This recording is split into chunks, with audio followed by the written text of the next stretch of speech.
அது புதுச்சேரி சட்டப்பேரவையின் தற்காலிக சபாநாயகராக அதிமுகவினுடைய மாநில செயலாளரும் உப்பளம் தொகுதி சட்டமன்ற உறுப்பினருமான அன்பழகன் தற்போது நியமனம் செய்யப்பட்டிருக்கிறார்.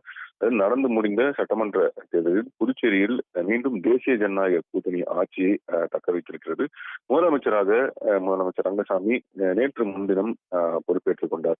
அவருடன் 2 அமைச்சர்கள் பாஜகவை சேர்ந்த நமச்சிவாயமும், என்ஆர் காங்கிரஸ் கட்சி சார்பில் மல்லாடி கிருஷ்ணராவ் ஆகியோரும் அமைச்சராக பதவியேற்றிருக்கின்றனர்.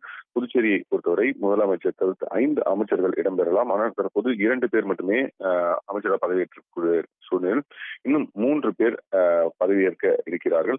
விரைவில் அந்த அமைச்சரை விரிவாக்கம் நடைபெற்று அவரும் பதவியேற்பார்கள் எனவும் தெரிவிக்கப்பட்டிருக்கக்கூடிய நிலையில் தற்போது புதுச்சேரி சட்டப்பேரவையின் தற்காலிக சபாநாயகர் நியமனம் என்பது அதிகாரப்பூர்வமாக சட்டப்பேரவை செயலரால் வெளியிடப்பட்டிருக்கிறது.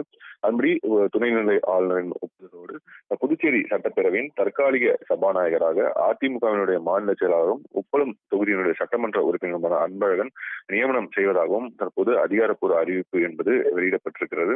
இன்னும் ஒரு தினங்களில் மீண்டும் இந்த இருக்கக்கூடிய அந்த அமைச்சர்கள் பதவியேற்பார்கள். அந்த அமைச்சர்கள் நடைபெற்று முடிந்த பிறகு அதிமுக சார்பில் அன்பழகன் தற்காலிக சபாநாயகராக பொறுப்பேற்றுக் கொண்டு அவர் சட்டமன்ற உறுப்பினர்களுக்கு பதவி பிரமாணம் செய்து வைப்பார் என்றும் தெரிவிக்கப்பட்டுள்ளது.